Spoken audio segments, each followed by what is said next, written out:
নমস্কার বন্ধুরা, আশা করি সবাই ভালো আছেন। আজকে আপনাদের দেখাবো চাল কুমড়ার শুক্তার বটি বলে এটাকে। এটা রান্না করতে কোনো রকম মরিচ লাগবে না, শুধু হলুদের গুঁড়া আর লবণ দিয়ে রান্না করব। আর এই যে এখানে ফোড়নের জন্য নিয়েছি কালো সরিষা। এই যে কালো সরিষা দিয়ে ফোড়ন দিয়ে রান্না করব। তো চাল কুমড়াটা প্রথমে খোসা ছাড়িয়ে তারপরে ভালোভাবে ধুয়ে যেরকম ঝুরি ঝুরি করে কেটে নিচ্ছি।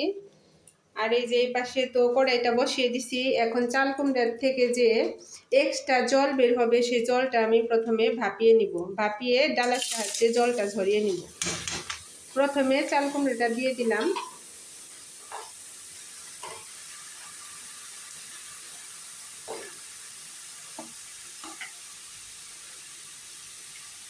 এখন দিয়ে দিব পরিমাণ মতো লবণ।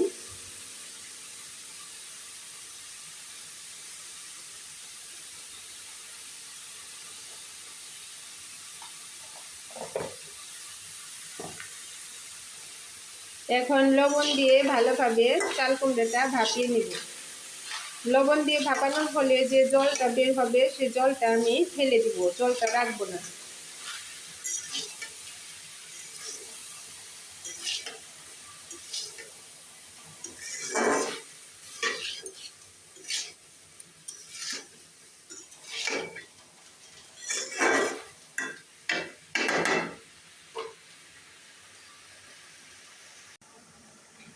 এই যে চাল কুমড়াটা ভাপিয়ে নিচ্ছি, এই দেখেন কতখানি জল বের হয়েছে।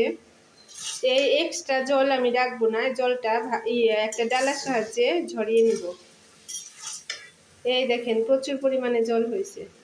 রান্নাটা তাড়াতাড়ি শেষ করে আবার আমার ছেলেকে আনতে যেতে হবে, কারণ আমাদের এখানে বৃষ্টি হইতেছে। আনতে না গেলে ভিজে ভিজে আসবে, তখন আবার ঠান্ডা লাগবে। চাল কুমড়াটা ভাপিয়ে নামিয়ে নিছি, এই দেখেন কতখানি জল বের হয়েছে।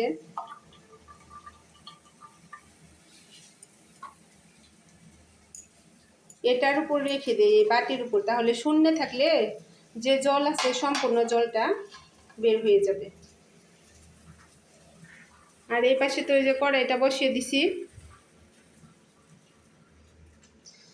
এই শুক্তার বটি খাওয়ার জন্য শুকনো মরিচ ভাজি দিয়ে খেলে দারুণ লাগে, কিন্তু আজকে আমার শুকনো মরিচ শেষ হয়ে গেছে, আমি কাঁচা মরিচ দিয়ে খাবো। আপনারা যদি এই রেসিপিটা কখনো বাসায় ট্রাই করেন তাহলে অবশ্যই এটা খাওয়ার জন্য শুকনো মরিচ ভাজি করবেন। শুকনো মরিচ কামড় দিয়ে খেলে ভীষণ মজা লাগে। কড়াইটা গরম হয়ে গেছে, এখন দিয়ে দিব তেল। এটা সরষের তেলে রান্না করতেছি, আপনারা চাইলে সয়াবিন তেল দিয়েও রান্না করতে পারেন। এখন এই যে ফোড়নে দিয়ে দিব কালো সরিষা।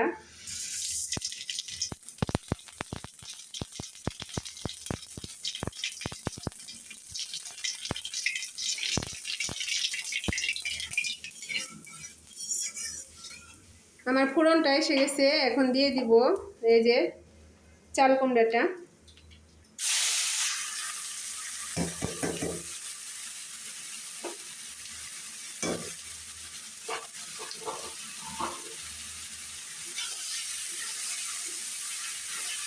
লবণটা তো আমি ভাপানোর সময় দিয়ে দিচ্ছি, এখন আর লবণ দিব না। বেশি লবণ দিলে আবার পুরা হয়ে যাবে, ভালো লাগবে না, তিতো লাগবে হচ্ছে।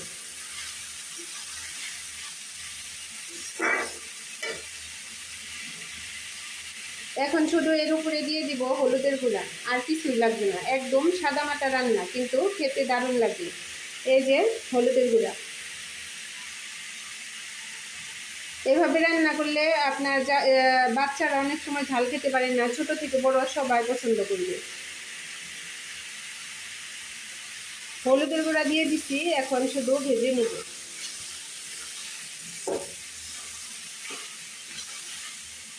ভিডিওটা দেখতে দেখতে আমার রেসিপিগুলো যদি ভালো লাগে তাহলে একটা লাইক করে দিবেন। আর আমার চ্যানেলে যদি নতুন আসেন তাহলে আমার চ্যানেলটা সাবস্ক্রাইব করে পাশে থাকবেন। এই রান্নায় বেশি হলুদও ব্যবহার করব না, হালকা পরিমাণে হলুদের গুঁড়া দিব। কারণ আপনি চাল কুমড়া বা হচ্ছে দেশি লাউ এগুলো রান্না করলে বেশি কালারের প্রয়োজন হয় না, বেশি কালার হলে ভালো লাগে না। হালকা কালার দিয়ে রান্না করলে খেতে দারুণ লাগে।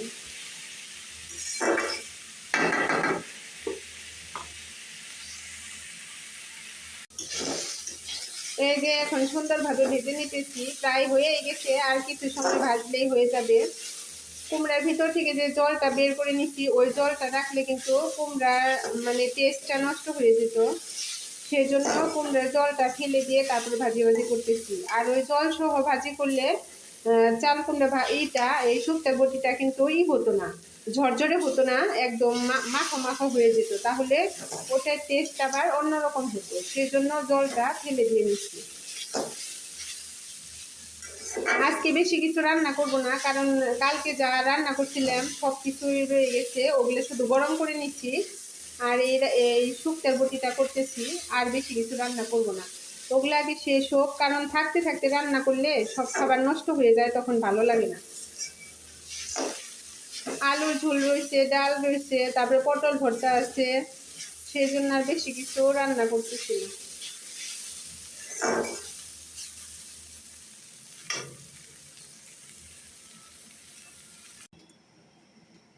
সরিষা ফোড়নে চাল কুমড়া দিয়ে শুক্তার বটি রান্না করা হয়ে গেছে, দেখেন কতটা লোভনীয় লাগতেছে। এভাবে যদি কখনো আপনারা না খান তাহলে অবশ্যই একদিন বাসায় বানাবেন, দেখবেন অনেক মজা লাগে খেতে। এটার সাথে কিন্তু অবশ্যই চেষ্টা করবেন শুকনো মরিচ ভাজি করার জন্য। শুকনো মরিচ ভাজি দিয়ে খেতে এই শুক্তার বটিটা দারুণ লাগে। তো আমি বললাম আমার কাছে আজকে ছিল না, তাই আমি কাঁচামরিচ দিয়ে খাবো। আর যদি আপনাদের দাদা ভাই অফিস থেকে আসার সময় নিয়ে আসে তাহলে আমি শুকনো মরিচটা ভাজি করবো। তো আজকের রেসিপিটি আপনাদের কেমন লাগছে অবশ্যই কমেন্টে জানাবেন।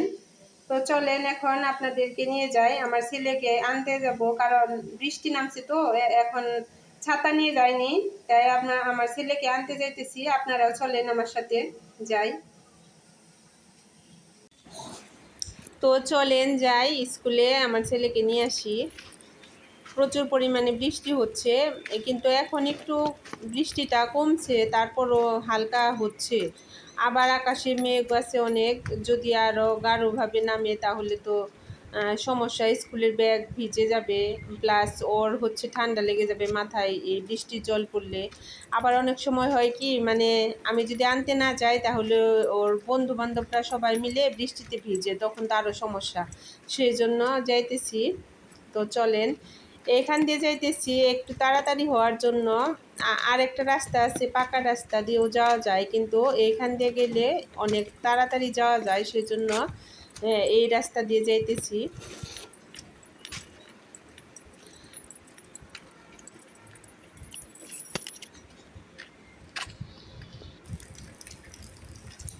এই দেখেন বৃষ্টির মধ্যেও একটা গরু বেঁধে রাখছে এখানে ঘাস খাওয়ার জন্যে।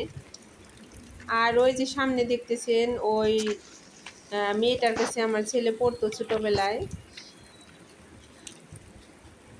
এই তো ভয়েস ওভারটা আমি পরে দিছি, কারণ হচ্ছে রাস্তায় অনেক লোকজন ছিল, তো সেই জন্য।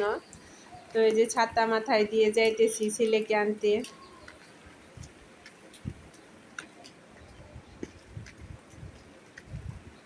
ভিডিওটা কেমন লাগছে অবশ্যই কমেন্টে জানাবেন। আপনাদের সুন্দর সুন্দর কমেন্ট পড়তে আমার ভীষণ ভালো লাগে।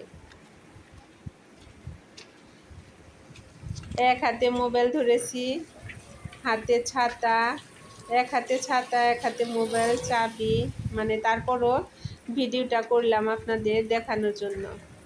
আপনারা যদি সুন্দর সুন্দর কমেন্ট না করেন তাহলে তো আমি হই না, মানে ভিডিও বানানোর জন্য উৎসাহ জাগে না, মনে হয় ভিডিওগুলো খারাপ হচ্ছে। আপনারা যদি একটু কমেন্ট করে জানান কেমন হইতেছে ভিডিওগুলো, তাহলে আমার মনে অনেক উৎসাহ জাগে যে ভিডিও হয়তো বা ভালো হচ্ছে, তাহলে আমি আরও ভালো করার চেষ্টা করব।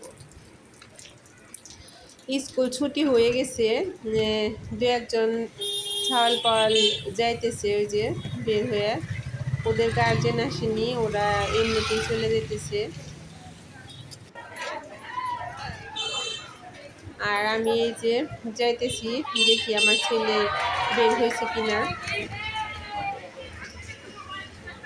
এই দেখেন বৃষ্টির পর যদি গার্জেন না আসে তাহলে যে ছেলে হোক বা মেয়েরা বেশি দুষ্ট থাকে না, ছেলেরা কিন্তু বৃষ্টিতে ভিজে লাফালাফি করে, সেই জন্য হচ্ছে আমি আসছি। এই তো আমার ছেলে এই যে আসতেছে, আমাকে রেখেই চলে যেতেছিল। পরে বললাম এদিকে আসো, ছাতার নিচে, বৃষ্টিতে ভিজতেছো কেন, ব্যাগটা ভিজে যাবে।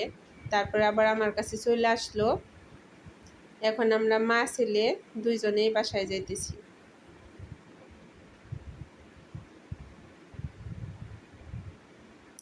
এই যে দেখেন, আমার ছেলেকেও নিয়ে নিছি। আমি আর আমার ছেলে দুইজনে যাইতেছি একসাথে। আমি এখনও স্নানটা করিনি, ভাবলাম যে ছেলেকে নিয়ে এসে স্নান করব, কারণ বৃষ্টিতে যদি আবার ভিজে যায় তাহলে আবার স্নান করা লাগবে, সেজন্য করিনি। এখন বাসায় যেয়ে মা ছেলে দুজনে মিলে স্নান করব। আর সত্যি কথা বলতে কি, মানে বৃষ্টির মধ্যে বাইরে বের হইলে স্নান না করলে ভালো লাগে না। গরুটা এখনও বাঁধায় আছে। ভাবতেছিলাম কোন দিক দিয়ে যাব, একদম রাস্তার মাঝখানে গরুটা চলে আসছে।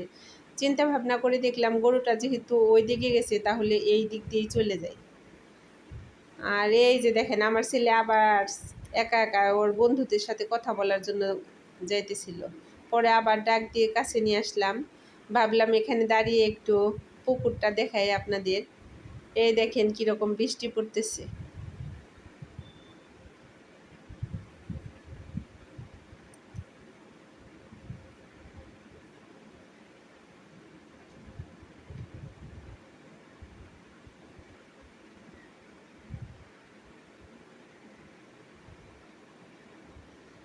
তো আজকের ভিডিওটি আর বেশি বড় করব না, পরবর্তী ভিডিওতে আবার দেখা হবে। সবাই সুস্থ থাকবেন, ভালো থাকবেন।